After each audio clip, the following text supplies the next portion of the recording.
Lions game plan, Thanksgiving week, probably the biggest game of the year up to this point. Once again, joined by Mike Payton, A to Z Sports. And Mike, I'll start you off with this. You're the general manager of a new franchise. You get to pick any running back in the entire league to start your team. Are you taking anybody over Jahmyr Gibbs? I'm not. I don't think anybody is. It's really weird because this year there's been this whole kind of this discourse, who's the better running back, Bijan Robinson or Jahmyr Gibbs? I think that's over. Like you could just go ahead and put that to bed. It's Gibbs. He's the man. He's got to be the best running back in the league right now. I can't see anybody playing better than him. 264 yards, 3 touchdowns. I mean, what a day. I mean, it was unbelievable to watch. Without that, we're probably sitting here talking about a really tough loss to the Giants. But Gibbs saves the day in the fourth, saves the day in overtime with that incredible run. And he was great. But after the game, Gibbs, Goff, Campbell, they all credited the offensive line for also helping to put up those numbers. I mean, as good as a running back is, you have to have the protection as well. And yes, Goff took a few sacks. Darius Alexander got two, took him out of field goal range a couple times, but felt like the offensive line stepped up when it needed to the most. What differences did you see on Sunday compared to the loss in Philadelphia? Yeah, I think it's really twofold. The first one is the Giants' defensive line. While good, I don't know if they're as good on the interior as the Eagles are. And the other thing is I think the offensive line on the Lions just played a little bit better. I think everybody played gelled a little better. The only concern still is Coyote Awashika. He let up quite a bit of pressures, 2 sacks in that game. I think he has to clean things up, or the Lions maybe need to consider something else at left guard in this game against the Packers that is just way too huge to just go in there and lose because of some sacks. So that's really the only concern. But I think they played a lot better. I think Glasgow had a better game. I thought Ratledge played better without the mullet. The mullet's gone now. Maybe that's the key. Maybe that was what the problem was all along. But I came away, feeling better about the offensive line than I did against the Eagles. And then, I mean, the offense, they certainly didn't play lights out, but they put up 34 points. They were able to put points up on the board when they needed to. I think my biggest concern after Sunday, may have been the defense. The secondary certainly didn't play great. Amik Robinson, as you tweeted about, got targeted a bunch, and that didn't work out great for him. The pressure numbers weren't great. Obviously, they got that sack at the end on fourth down to seal it, which was great. What did you think about the defensive performance, and what worries do you have now coming away going into the final 6 games? I think that defensive performance was not as bad as maybe what people think it was. I thought they got the stops when they needed to get the stops. I thought Jameis Winston probably played the best game of his entire career. I mean, I've never seen him be that good and that Derrick Barnes is evasive. going to be seeing that play in his nightmares for the rest of Yeah, his career, I unfortunately. that was a very, very unfortunate moment. And yeah, when you can throw a linebacker off like that as a quarterback, being a receiver, yeah, that's Jameis had to feel like $1 million, but obviously Barnes has to be a little embarrassed. But I just look at this defensive unit. I see that DJ Reed came back in this game, even though he was on a pitch count. I think he's going to be much more available against the Packers. I think you get Amik Robinson back on the slot, and it certainly seems like Terry and Arnold's going to play in this game.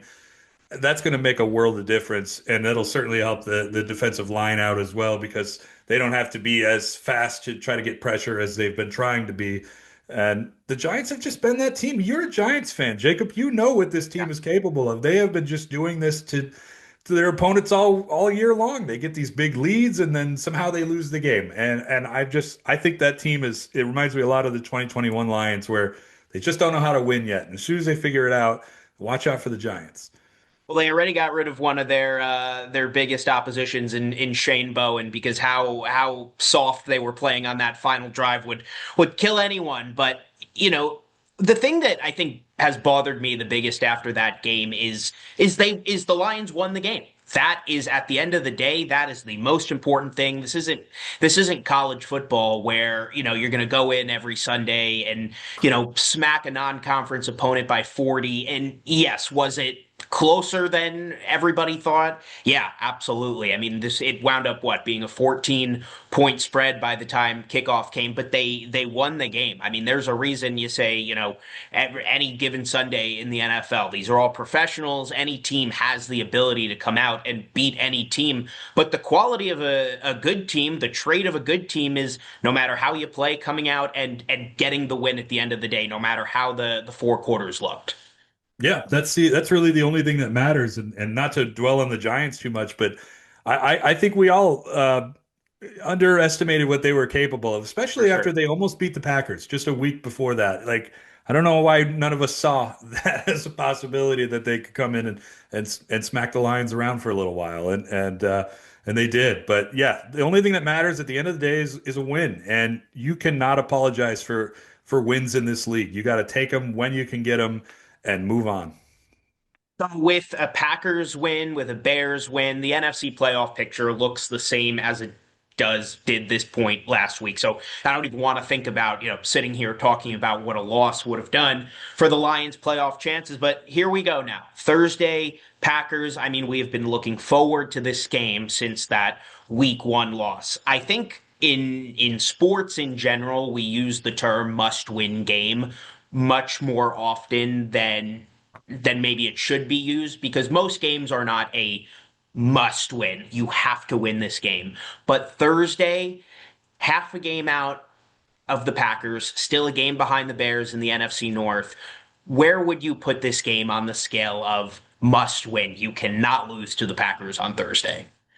I think it's as close to a must-win Yeah. game as you could Mhm. possibly get without actually calling it that. You cannot afford to go down 0-2 to the Packers and be farther down the division. You win this game, you're back in the playoff race. You just get a spot no matter what happens on Friday with the Bears. If the Bears lose, then you get that number one spot in the NFC North again. You get the third seed, but you got to at least gain the ground of having a playoff spot, and you got to get your confidence back after that unbelievably ugly loss in Week 1 to the Packers. So I think this is a really important game and a very important week because, as I mentioned, the Bears have the Eagles. The Vikings are going to play the Seahawks. If they lose that game, that's it. They're pretty much done.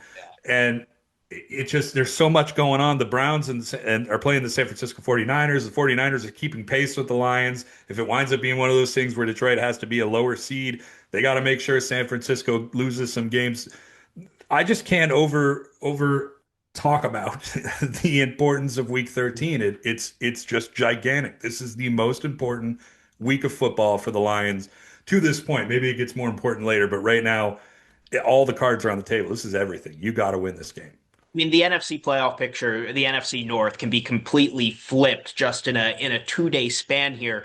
Week one wasn't pretty, but at this point, I mean, that feels like that was years ago. I mean, that was in a completely different time.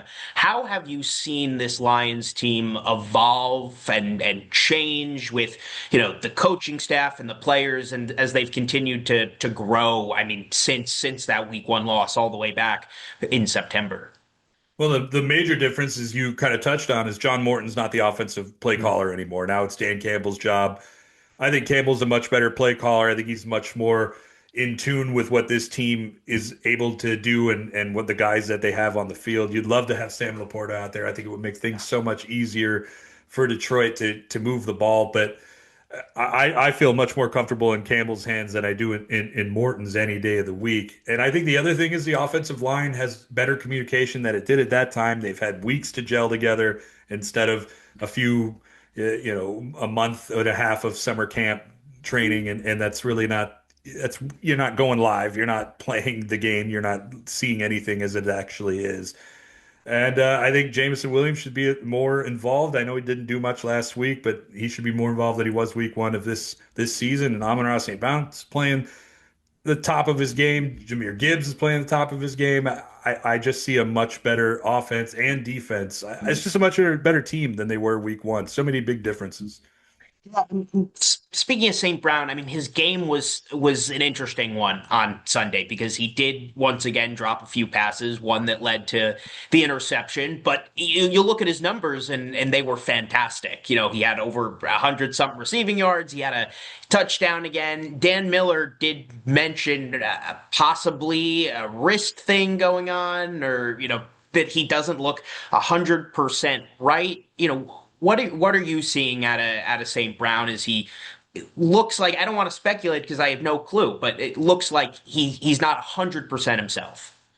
Yeah, it's hard to say, and also, I don't want to say that he's hurt either. But Yeah. I know a few weeks ago there was a moment where he kind of came off the field. He was shaking his wrist, and there seemed to be an issue.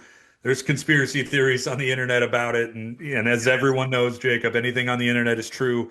I don't I don't know until the Lions really tell us, until Amon-Ra St. Brown tells us.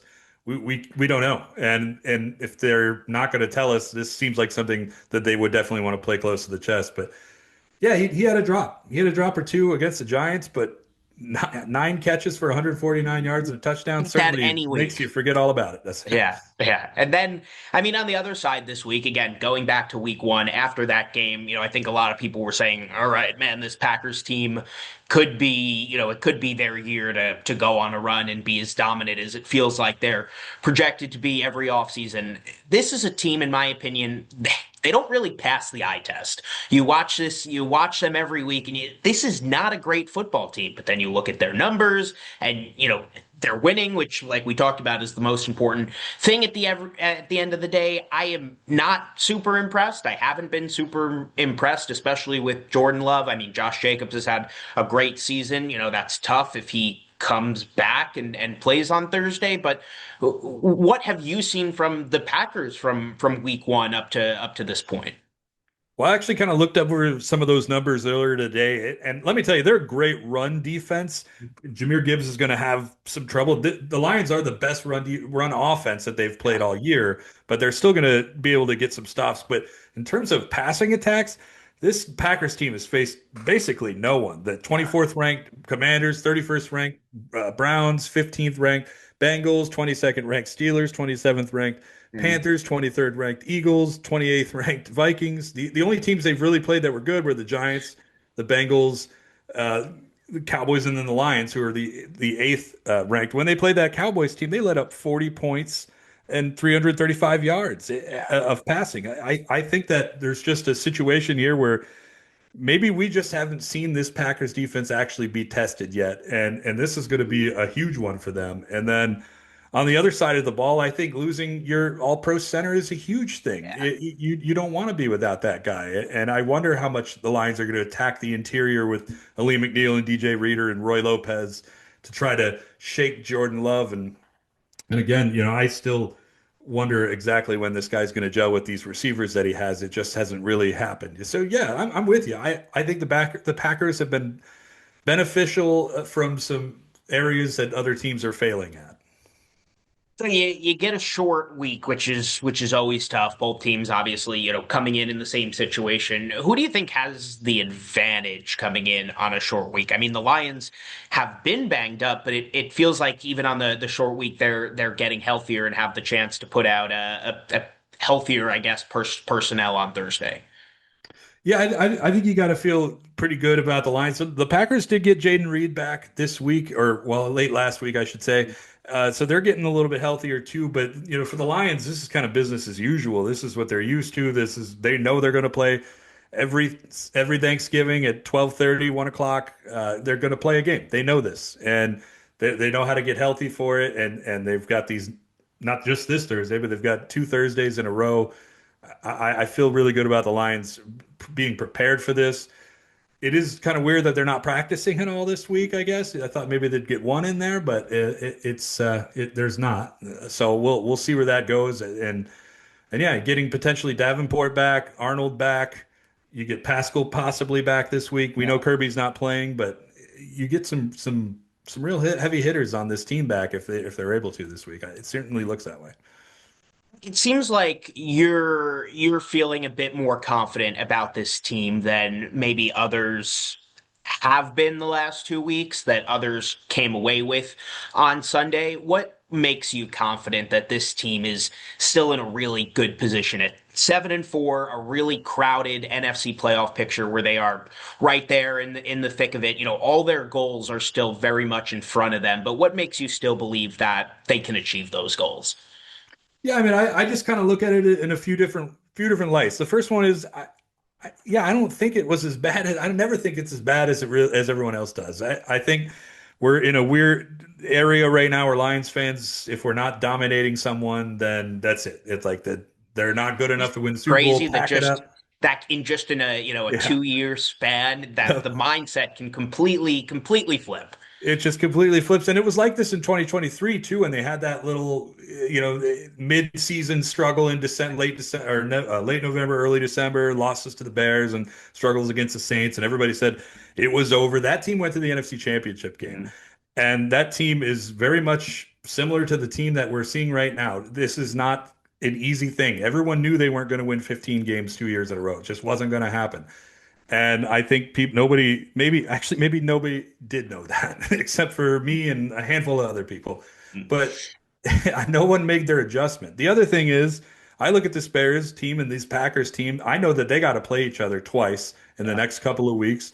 I know the Packers have the red hot Broncos who are just destroying everybody on defense, and they've got the red hot Baltimore Ravens who are having this huge resurgence. I know the Bears have to play the 49ers again. They got to play the Lions again. The Vikings are, like I said, pretty much done. They got the Seahawks this week, and that should probably be it for them. I just think this division is wide open, and to call it at this point is just crazy. When was the last time, if the Lions have played a Thanksgiving game this big in recent memory? I love that it lands on Thanksgiving because I mean the Bears last year, it is what it is. There's obviously been some not so memorable Thanksgiving games in years past. Is this the biggest one in how long? Yeah, this is huge because there's so much playoff implications involved in this one. I think the 2023 game was a pretty big deal as Mm. well. And in some senses, that 2022 game against the Bills is kind of a coming out party a little bit. Yeah. But going into the game, we certainly didn't look at it as it was this as important as we do as this one. So yeah, I'm with you. I don't remember the last time it was been maybe 2016. Other than that, this is a huge game. This is everything. Seven Nation Army is a great song. I don't know much about Jack White outside of that. Yeah. Cowboys got Post Malone, which I know he's a Cowboys fan. So I mean, that's already kind of Cowboys won, over the Lions in my opinion. Jack White guy at all? I mean, in high school, I listened to the White Stripes a little. Yeah, I sure. haven't really got too much into his solo stuff. I really don't know any of his No. solo stuff, if we're being honest. I kind of thought they were setting this thing up to at least have Eminem do the first one, but hey, he's a Detroit guy. You always see him at Tigers games, Lions games. I know he's a real fan, so it's cool to have somebody at least from the area going to do this show. The music will sound better, it's or worse, depending, of course, how the first half goes. This is going to be a close game. I have trouble seeing this game straying in either team's direction. How do you see Thursday going down in a game we talked about, as close to a must-win game as you can get? I mean, the Lions, not playoff hopes, but division hopes certainly lie in the hands of this one. Yeah, I feel pretty good about the Lions' ability to pass. I'm a little concerned about their ability to run, even though Jameer Gibbs is just incredible. Yeah. I think the Packers have a really strong run defense. Defensively against the Packers offense, Jordan Love is shifty. He can make some things happen out there. We'll see if Josh Jacobs is going to play or not.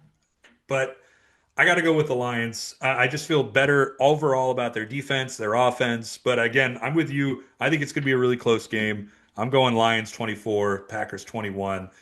Maybe Jake Bates sends this one home. Hopefully not on 59 yards. We don't want to go through that heart attack I've again. never seen a ball move like that Yeah, it inside was. in my life. But Yeah. that's a good thing. They have some good karma, some good juju. Angels in the end zone. Yeah. Yeah, exactly. Going to blow it right through. This is gonna be a good one. We're gonna be back next Tuesday once again for the Lions take on the Cowboys on Thursday. But first, it's the Packers on Thanksgiving. Mike, appreciate it per usual, and we will catch up with you next week.